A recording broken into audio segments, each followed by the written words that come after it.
Hey there, welcome to LSAT Demon Daily. I'm Josh Mansfield, the teacher with the Demon, and with me is Nathan Fox, one of the founders of LSATDemon.com and the weekly podcast Thinking LSAT. Our email is from Austin today, Nate, and the subject is direction of study. Hey guys, I hope you're doing well. Just for some background info, I took a cold diagnostic in April this year and got a 135. I only started studying consistently about a month ago. I took my second practice test in early August and scored a 150 after using only the Demon and watching YouTube videos as a supplement. I hope you're watching our YouTube videos. I mean, if you're a Demon subscriber, man, you don't need anything else besides the Demon. It's one-stop shop. But anyway, congratulations on making 15 points of improvement in just a few months. That's awesome. Make another 15 points of improvement and you're golden.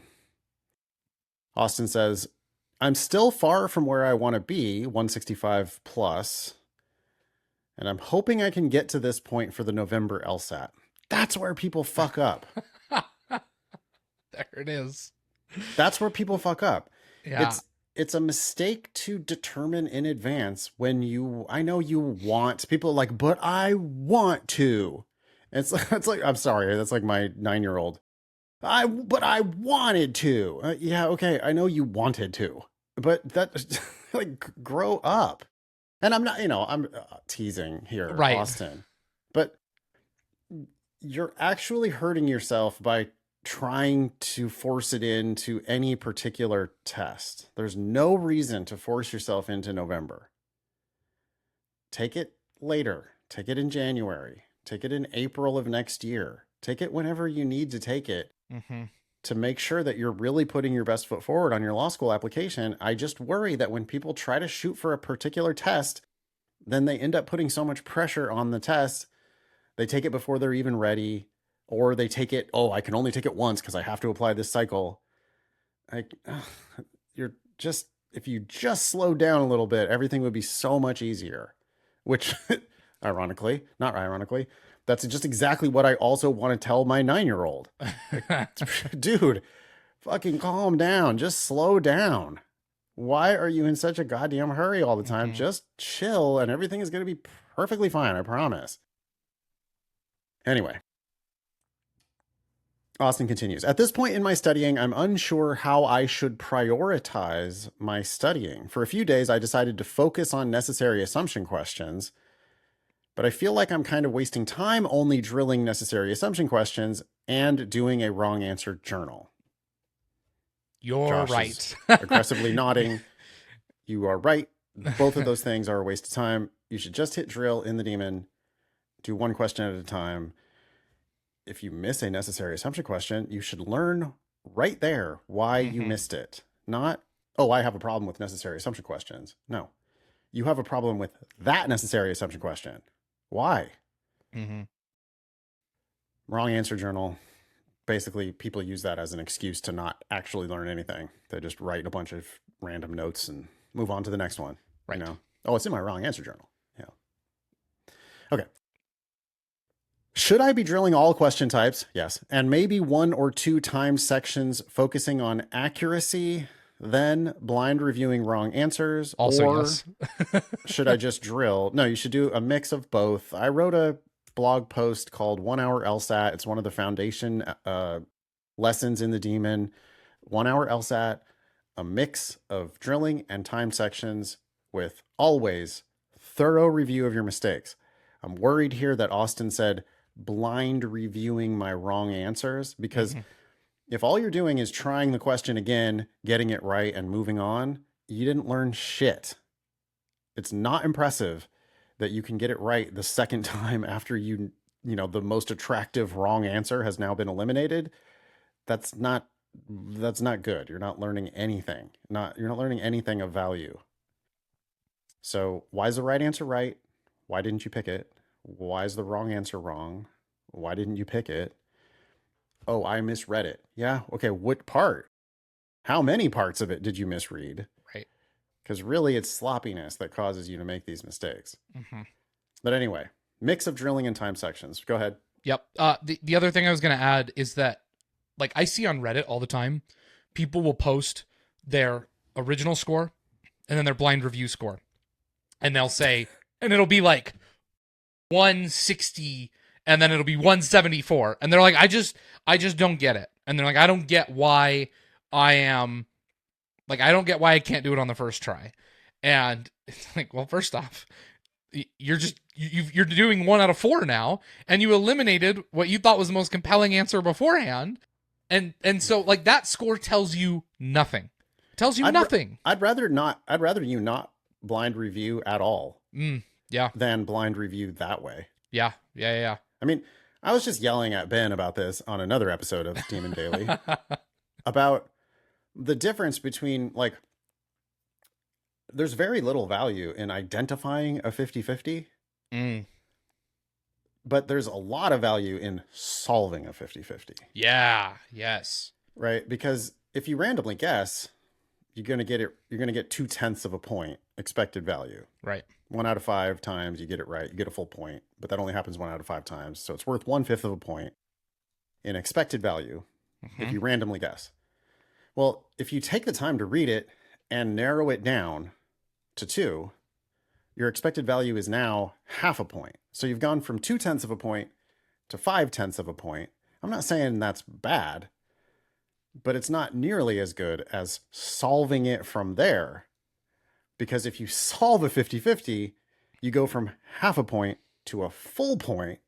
0.5 of a point of expected value comes from solving the 50-50. Again, only 0.3 of a point got you to the 50-50.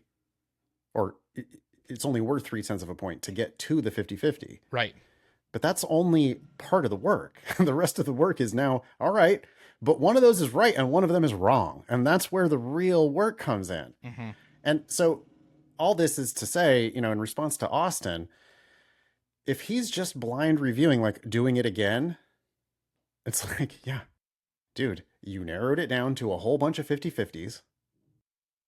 Some of them you got right. Those don't even, you're like, feel good about those ones. Right. You didn't understand those. You didn't understand them, but no, you got them right. Lucky. Yeah, you partially understood them enough to get them to a 50-50. And half of those you get right. Yeah, okay. The half you got wrong, now the test is clearly telling you that there's something you don't understand. And if all you're doing is just doing it again and choosing the other answer, and then going, okay, now I got that one right too, well, then you haven't learned shit from any of those. You've narrowed a whole bunch of them down to 50-50s, and you've learned nothing. Yeah. So this, I really think, it's worth yelling about on multiple episodes of Demon Daily, like kind of back to back, to like really beat it into people. If you... I think I said something about the land of the 150s on the other podcast with Ben, but that's where getting stuck in the 150s. That's sure. I'll tell you how to do it. Narrow every question down to a 50-50 guess, and then don't really learn anything from your review. Yeah. And you'll just always be in the mid 150s because you're getting half the questions right. And that's not what we need. We need to solve questions. Yeah. I also think you're so right that students like pat themselves on the back for this. They're like, totally. Like I did a good thing here. And I have students all the time will ask me, Josh, at what time do I quit on the 50-50? At what point is too much time and I should just be done? And the question I always ask them every time, I ask them, which schools are you sending your practice test scores into? And they stop and they're like, well, that's a dumb question, Josh. None. And I'm like, then why do you care about the number at the end of a practice test? Yeah. Right? Like, why? I like that. That's a good line. Yeah, why I'm do you have to steal that care? one. Why do you care about the number that comes at the end if it means sacrificing? Like, even if you had 15 minutes left and you had the option between guessing on a 50-50 and getting 3 more right, or solving that 50-50 with your last 15 minutes, I want my students 10 times out of 10 to solve that 50-50. Yeah. Because it means next time, it's not going to be a 50-50. It's going to be solved. Yeah. And that's the point of practice. Yeah. It's not to get a score. It's to get better. And students forget to learn that. to ignore the clock. Yes. I mean, you should be timing yourself. Yes, you should be doing a mix of drilling, untimed, and timed sections. But when you're doing the timed sections, the primary learning is I'm going to patiently solve one question at a time. I'm going to completely ignore the clock. I don't give a shit. Yep. And, Austin, you're at 150 now. Okay, you should be able to score 150 only doing the first like 10 questions per section. Right. And my guess is that Austin's doing like 20 I was questions. gonna say, if you're even sniffing a number that starts with 2, you got a problem. Yeah, he's doing way too many questions. He's settling for way too many 50-50s. He's not really learning anything.